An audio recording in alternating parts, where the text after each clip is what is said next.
Hi, எல்லாரும் எப்படி இருக்கீங்க? இன்றைக்கி வந்து நம்ம இந்த வீடியோவில் என்ன பார்க்க போகிறோம்னா சண்டே ஸ்பெஷல். இன்றைக்கி வந்து சண்டே. இன்றைக்கி வந்து நம்ம என்ன செய்ய போகிறோம் அப்படின்னா மட்டன் பிரியாணி, அப்புறம் வந்து சிக்கன் வந்து 65 போட போகிறோம். நம்ம வீட்டில் பார்த்தீங்கன்னா மேக்ஸிமம் மட்டன் சிக்கன் இது மாதிரி எல்லாத்தையும் கலந்து எடுக்க மாட்டோம். மட்டன் எடுக்கிற அன்றைக்கி மட்டன் மட்டும்தான் இருக்கும். மீன் எடுத்தால் அது கூட வேணால் ராட்டு எடுக்கலாம். அது மாதிரி ஏதாவது எடுப்போம். இப்போ வந்து மட்டன் கூட சிக்கன் சாப்பிட மாட்டோம் மேக்ஸிமம். இப்போ தம்பி கேட்டதுனால கொஞ்சமாக 65 போடுறோம். போன வாரம் அண்ணா அண்ணிலாம் வந்துட்டு போனதில் பொரிச்ச எண்ணெய் இருக்குது. இந்த ஒரு டைம் பொரிச்சிட்டு அந்த எண்ணெய் கீழே ஊற்றிடலாம். அதுக்காக இன்றைக்கி ஒரு 300 கிராம் இருக்கும் சிக்கன், அவ்வளோதான் எடுத்துருக்கோம். மட்டன் மட்டும் கொஞ்சம் அதிகமாக எடுத்துருக்கோம்.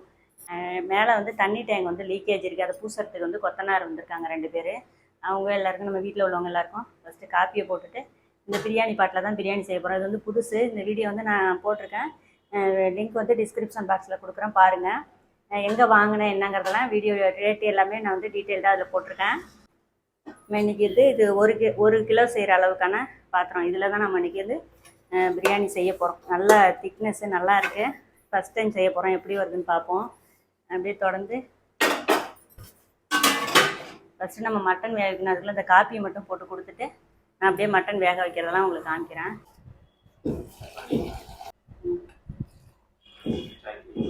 காப்பி கொடுத்துட்டு வந்துட்டோம். இப்போ வந்து நம்ம மட்டன் வேக வச்சுட்டு இதை வந்து மசாலா போட்டு 65க்கு பரட்டிக்கலாம். இப்போ நம்ம ஃபஸ்ட்டு மட்டனை வந்து வேக வச்சுப்போம்.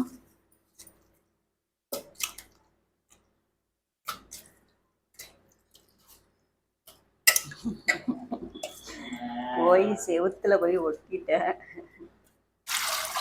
நம்ம டேங்கு வேலையாகிறதுனால கிச்சனில் கொஞ்சமாக தண்ணி பிடிச்சி வச்சுருக்கேன். சிங்கில் நமக்கு தண்ணி வராது. இருந்தாலும் என்ன பண்ணுறேன், இன்றைக்கி ஒரு நாள் அட்ஜஸ்ட் பண்ணி சரி வீடியோவும் மிஸ் பண்ண வேணாம் எடுத்துருவோன்னு எடுத்துக்கிட்டு இருக்கோம்.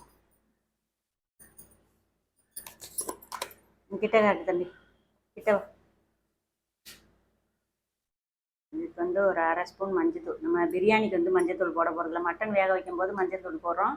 ஆனால் பிரியாணிக்கு வந்து நம்ம மஞ்சத்தூள் போட மாட்டோம். இப்பயே ஒரு 1/2 ஸ்பூன் மட்டும் போட்டு வேக வச்சுக்கலாம்.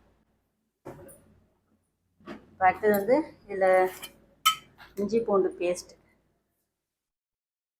இது கொஞ்சமாக 1 ஸ்பூன் மட்டும் போட்டு. நம்ம வந்து பிரியாணியில் போட்டாலும் இப்போ இதில் கொஞ்சம் போடுறது தான் கறியில் வந்து உப்பு ஏறும். அதனால் கொஞ்சமாக இப்போ இது வந்து திட்டமாக தண்ணி ஊற்றி இதை வந்து வேக வச்சுக்கலாம்.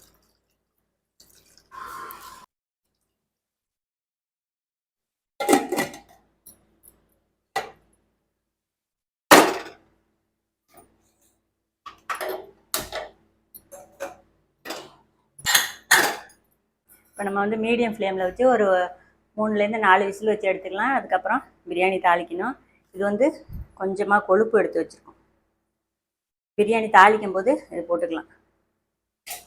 இப்போ வந்து சிக்கன் வந்து 65க்கு வந்து மசாலா கிளறி வச்சிடலாம். எவ்வளோ நேரம் எடுத்து இங்கே வைக்க முடியும்? சின்ன மேடை தானே, அப்பப்போ தான் எடுத்துக்கணும்.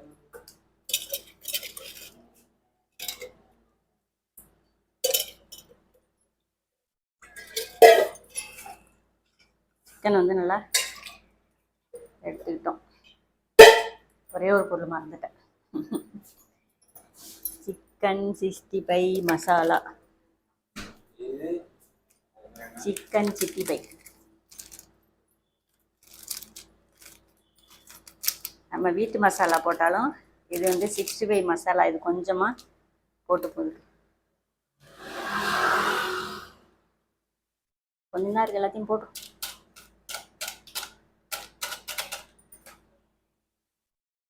இதுவே போதும் நமக்கு. இருந்தாலும் வீட்டுத்தூள் மிளகாத்தூள் கொஞ்சமாக ஒரு 1/4 ஸ்பூன். அப்புறம் இதுக்கு கொஞ்சமாக இஞ்சி பூண்டு பேஸ்ட்.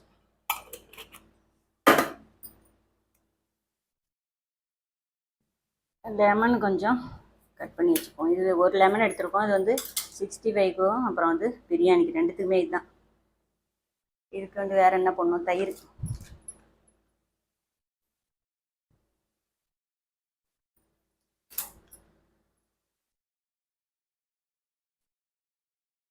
ஒரு ஸ்பூன் அளவுக்கு தயிர், ஒரு 1/2 ஸ்பூன் அளவுக்கு மைதா, இதுக்கு தேவையான அளவு உப்பு, சிக்கன் வந்து கொஞ்சமாக இருக்கனால நமக்கு ஒரு முட்டை தேவைப்படாது. இதை உடச்சி கலக்கி கொஞ்சமாக ஊற்றிக்கும்.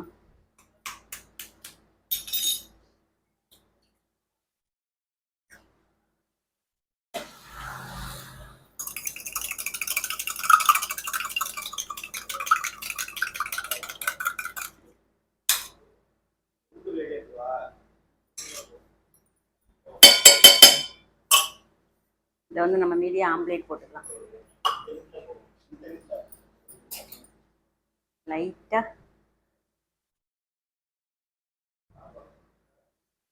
லெமன் போட்டு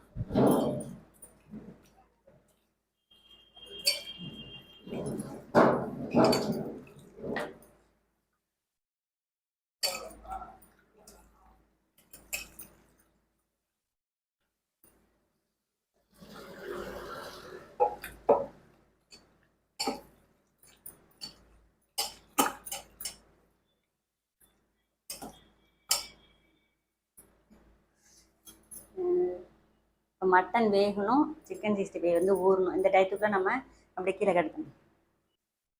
இப்போ எல்லாம் இதுக்கு தேவையான ஜாமான் எல்லாமே எடுத்து வச்சுருக்கோமா, எல்லாத்தையும் நான் அரைஞ்சிக்கிட்டு ரெடி பண்ணிவிட்டு தாளிக்கும் போது அடுத்தது அப்படியே பார்ப்போம். இப்போ வந்து மட்டன் 4 விசில் வந்துடுச்சு. தாளிக்கிறதுக்கு முன்னாடி ஜாமானை காட்டிடுறேன். கொத்தமல்லி, புதினா, பச்சை மிளகா, இது வந்து கிரேவிக்கு, மட்டன் கிரேவிக்கு. இதில் வந்து பிரியாணிக்கு வந்து நான் சின்ன வெங்காயம் போடுவேன். அது கிரேவிக்கு பாதி, மட்டன் பிரியாணிக்கு பாதி. இது வந்து கிரேவிக்கு, இது வந்து ரைத்தா. அவ்வளோதான். தேவையான இன்க்ரீடியன்ட்லாம் எடுத்து வச்சுருக்கேன். அப்புறம் வந்து பார்த்திங்கன்னா தயிர், இங்கே பார்த்திங்கன்னா தக்காளி வந்து அரைச்சி தான் போடுவோம். அரைச்சி போட்டோம்னா கலரும் கொடுக்கும், நமக்கு வந்து டேஸ்ட்டும் நல்லாயிருக்கும். அதே மாதிரி இதில் வந்து ஒரு 5-6 பல் பூண்டு போட்டு அரைச்சி வச்சுருக்கேன். மட்டன் வெந்துருச்சான்னு பார்த்தேன்.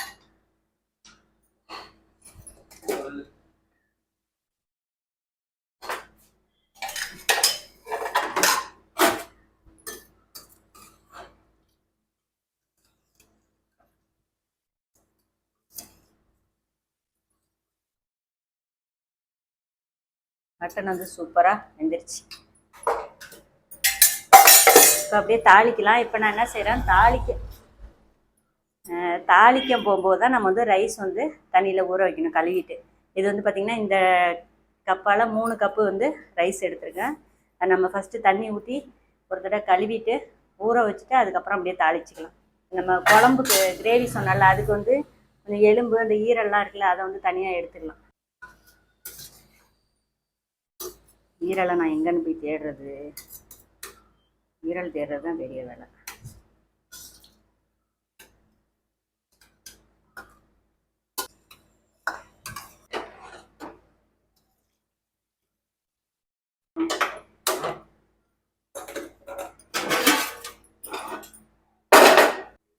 பிரியாணிக்கு பார்த்தீங்கன்னா நம்ம கல்லெண்ணெய் தான், அதாவது நம்ம வீட்டில் ரிஃபைண்ட் ஆயில் சேர்த்து நான் பிரியாணியில் இல்லை எல்லா குழம்புக்குமே கல்லெண்ணெய் நல்லெண்ணெய் தான் அதிகம். இப்போ வந்து நம்ம கல்லெண்ணெய் ஊற்றிக்கலாம்.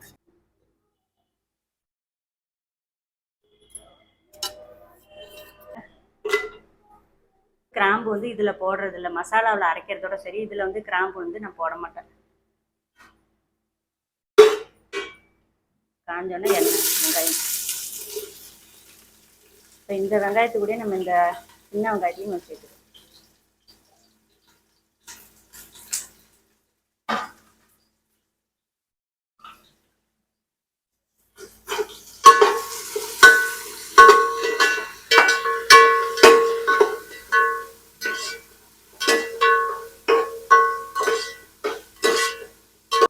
இப்போ வந்து இதில் வந்து நான் வந்து நெய் ஊற்ற மாட்டேன். நெய் வந்து பார்த்திங்கன்னா இருக்குது.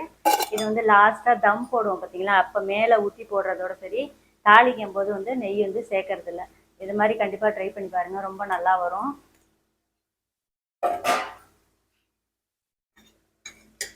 பெரிய எக்ஸ்பர்ட்னா அந்த அளவுக்கு இல்லை, எனக்கு தோன்றதை எனக்கு பிடிச்ச மாதிரி செய்வேன். நல்லா இருக்குங்கிறனால அப்படியே அதையே அப்படியே ஃபாலோ பண்ணிக்கிறேன்.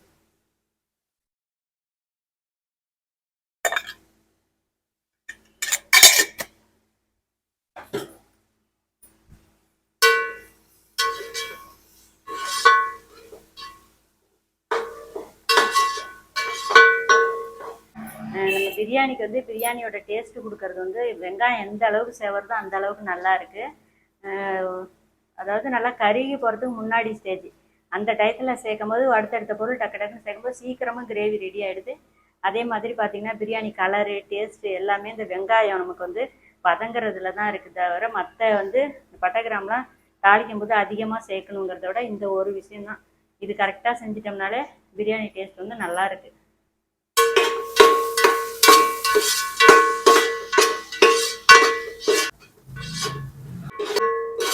இப்போ வந்து நம்ம வந்து வெங்காயம் வதங்குற வரைக்கும் கை விடாமல் வதக்கினா தான் எல்லாம் ஒரே ஈவனாக செவரும். நம்ம கொஞ்சம் அழுப்பட்டு விட்டோம்னாலும் ஒரு இடத்துல கருகி போய் ஒரு இடத்துல இதுவாகிடும்.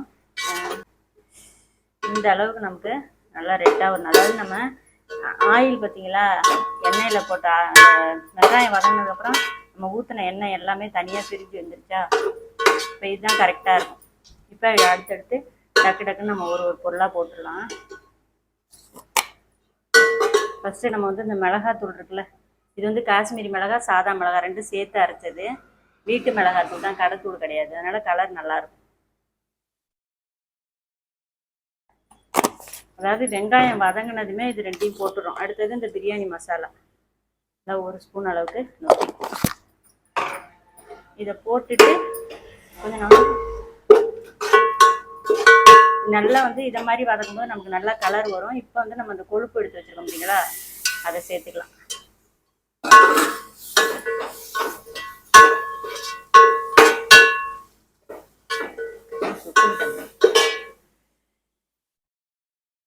இப்போ கையோட வந்து அடுத்ததான் இஞ்சி பூண்டு பேஸ்ட் 1 2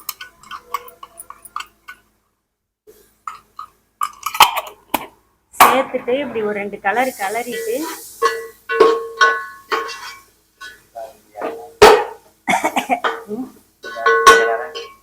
டக்குன்னு என்ன பண்ணுறோம், இந்த தக்காளி அரைச்சி வச்சுருக்கோம் இதை ஊற்றுறோம்.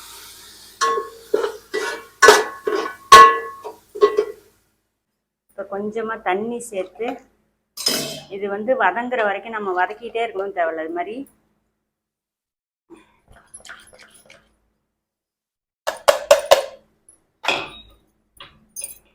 இந்த இஞ்சி பூண்டை வந்து லைட்டாக கட்டி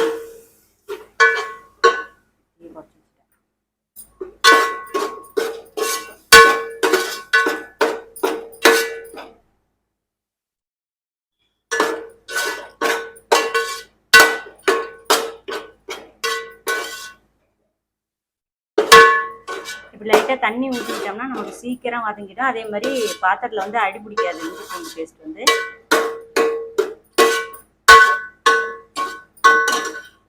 இதுக்குள்ளேயே 3 பச்சை மிளகாய் போட்டுறோம்.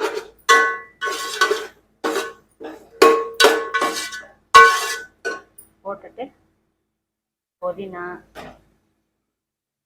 கொத்தமல்லி நம்ம வந்து வெங்காயம் வதங்கிடுச்சுன்னா டக்கு டக்கு டக்குன்னு அடுத்தடுத்து ஒன்று ஒன்றா போட்டுற வேண்டியதுதான்.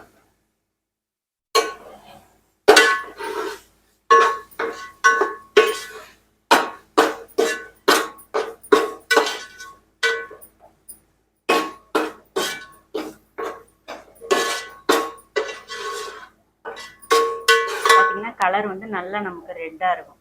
கலர் பவுடர் எதுவுமே சேர்க்க தேவை நமக்கு பிரியாணி.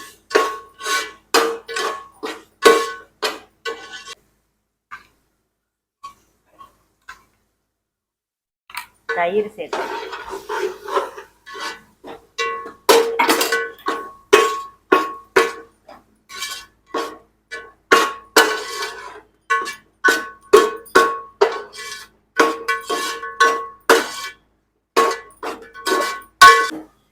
நல்லா எண்ணெய் பிரிஞ்சு வருதா.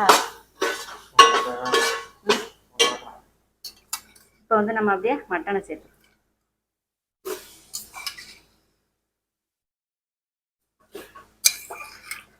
தண்ணியை வந்து நம்ம அளந்து ஊற்றணும். அதனால் தண்ணியை இப்போ ஊற்ற வேணாம், மட்டனை மட்டும் எடுத்து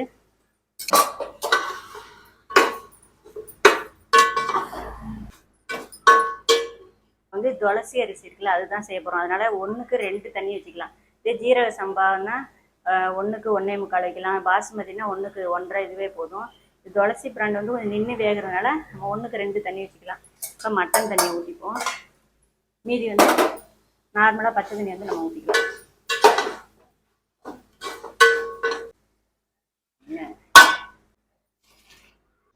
நமக்கு வந்து 2.5 கிளாஸ் தான் மட்டன் தண்ணி இருக்குது. மீதி வந்து ஃபுல்லாக நம்ம நார்மலாக பச்சை தண்ணி ஊற்றிக்கலாம். 3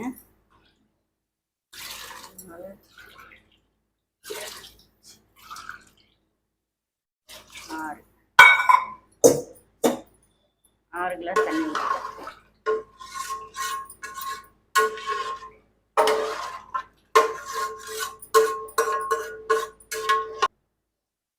ஒரு பாதி லெமன் வந்து புரிஞ்சிக்கலாம்.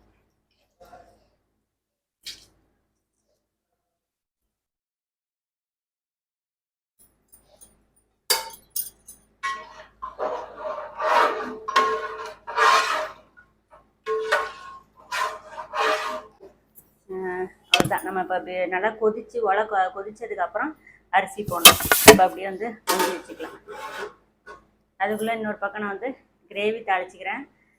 அதெல்லாம் எடுத்தோம்னா பெரிய வீடியோவாக போடும். நம்ம பிரியாணி ஆனதுக்கப்புறம் சிக்கன் 65 பொரிக்கும்போது பார்க்கலாம். அடுத்தது வந்து அரிசி போடும்போது நான் அப்படியே உங்களுக்கு காமிக்கிறேன். இப்போ வந்து அரிசி தண்ணியெலாம் வடிச்சிட்டு வச்சுருக்கேன். இப்போ வந்து ஒலை தண்ணி நல்லா கொதிச்சிருச்சா, இப்போ வந்து அரிசி போட்டுருவோம்.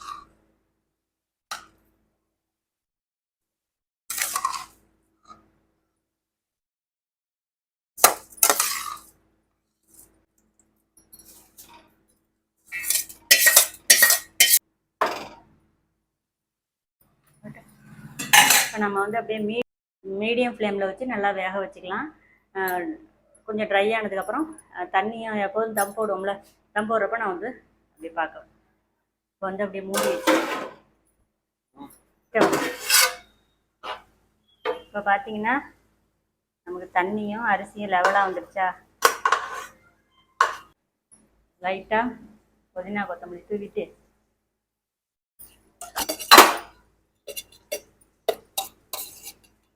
நெய் வச்சுருக்கோம்ல எல்லாம் 1 ஸ்பூன் அளவுக்கு.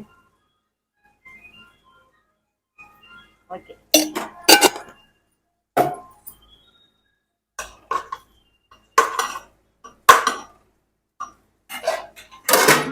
தம் போடுறதுக்கு என்ன செய்கிறோம்னா, தோசைக்கல் எடுத்து வச்சுட்டு தூக்கி மேலே வச்சுட்டு இந்த வெயிட்டை தூக்கி மேலே வச்சுட்டு நல்லா தோசைக்கல் காஞ்சதுக்கப்புறம் சுத்தமாக சிம்மில் வச்சுட்டு சரியாக வந்து ஒரு 20 நிமிஷம் விட்டோம்னா போதும், தம் ஆகிடும். சும்மா அப்படியே கிரேவி மாதிரி வைக்கிறேன். மெயினாக நம்ம மட்டன் எடுத்தால் என்ன தான் பிரியாணி போட்டு சாப்பிட்டாலும் நைட்டுக்கு வந்து தோசையில் ஊற்றி சாப்பிட்டா தான் திருப்தியாகும். அதனால் கொஞ்சம் கிரேவி எப்போவுமே வைக்கிறது உண்டு. ஆனால் நார்மலாக மட்டன் குழம்பு வந்து காயெல்லாம் போட்டு வைப்போம்ல, அந்த மாதிரி தான் வைப்பேன். இது வந்து சிம்பிளாக இன்றைக்கி வந்து கொஞ்சமாக எடுத்து கிரேவி மாதிரி வச்சுக்கிறேன்.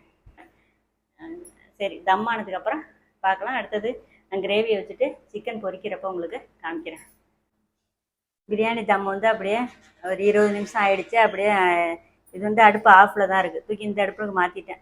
இது வந்து பார்த்திங்கன்னா கொஞ்சம் கடலப்பருப்புலாம் போட்டு வச்சோம்னா தாளிச்சா மாதிரியும் இருக்கும். நைட்டுக்கு தோசைக்கு ஊற்றி சாப்பிடவும் நல்லாயிருக்கும். இதை வச்சுட்டேன். அடுத்து வந்து இந்த எண்ணெய் பார்த்திங்கன்னா சில்லி பொரிக்கிறதுக்கு வந்து எண்ணெய் ஊற்றிருக்கும். அது எண்ணெய் பார்த்திங்கன்னா ரெட்டாக இருக்குது. இது வந்து சொன்னல போன ஞாயிற்றுக்கிழமை தான் மாமா அத்தை வந்ததுதான். போன ஞாயிற்றுக்கிழமை அண்ணன் அண்ணிலாம் வந்தாங்களா, அப்போ பொரிச்சிட்டு அதை எண்ணெய் இருக்குது. அதனால தான் மெயினாக 65 இன்றைக்கி போட்டதே. இன்றைக்கி ஒரு தடவை யூஸ் பண்ணிவிட்டு கீழே வந்து ஊற்றிடலாம். வேஸ்ட் ஆகுதுன்னு நம்ம பார்த்தோம்னா நமக்கு வந்து உடம்புக்கு ஆகாது.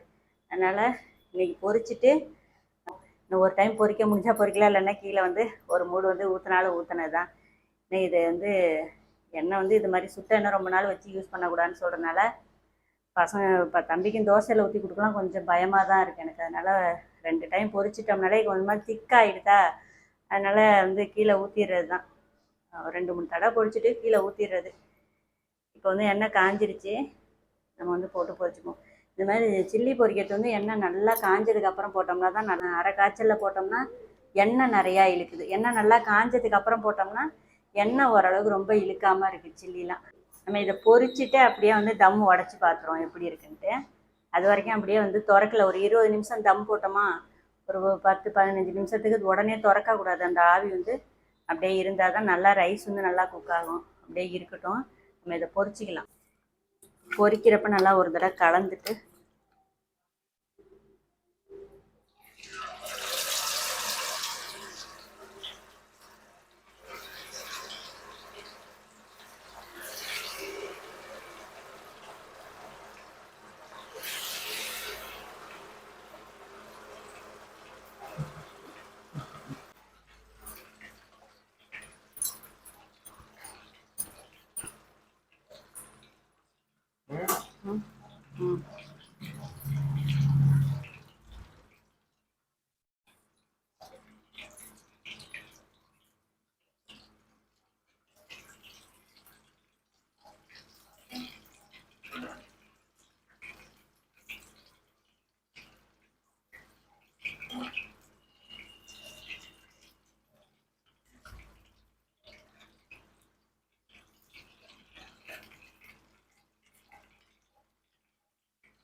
சிக்கன் போட்டு ஒரு 2 நிமிஷத்தில் மீடியம் ஃப்ளேமில் வச்சுங்க. ஏன்னா இல்லைன்னா உள்ளெல்லாம் வேகாத மாதிரி இருக்கும், மேலே சீக்கிரம் கருவிடும்ல.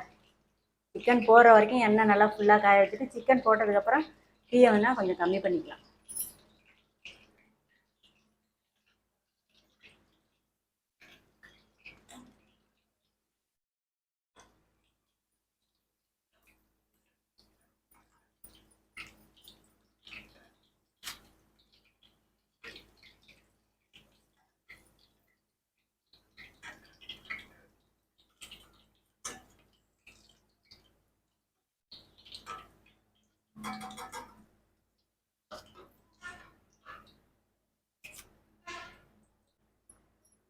தம்மு உடச்சி பார்த்துடலாமா?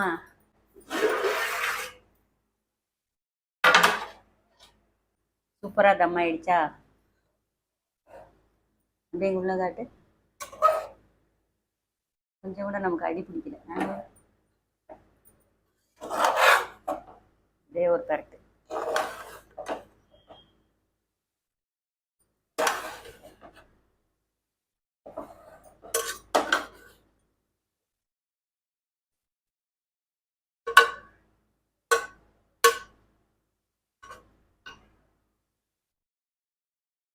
பெரிய உதிரியா இருக்கா?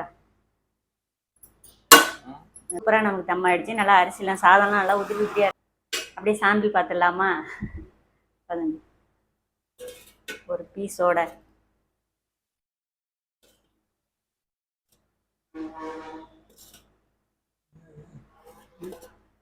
கொஞ்சமாக பிரியாணி, அப்புறம் 65. நமக்கு எப்போவுமே பார்த்தீங்கன்னா டிஷ்யூ பேப்பர் வந்து நோட்டு பேப்பர் தான். கொஞ்சமாக மட்டன் கிரேவி,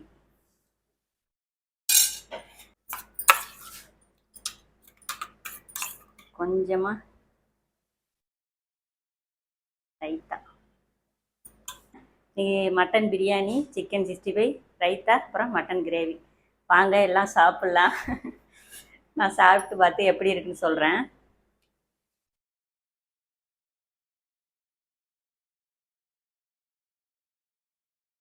நல்லா சிக்கன் பார்த்தீங்கன்னா நல்லா நமக்கு சூப்பராக இருந்திருக்கு. சுடுது.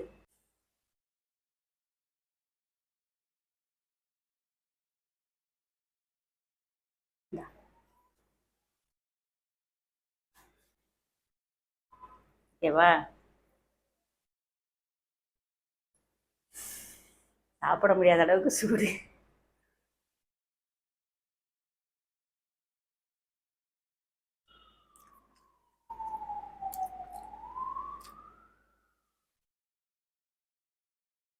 நானே சொல்லிக்கிறத விட கண்டிப்பாக நான் சொன்ன மெத்தடில் செஞ்சு பாருங்கள், ரொம்ப சூப்பராக இருக்கும். சின்ன வெங்காயம் கண்டிப்பாக செய்யுங்க.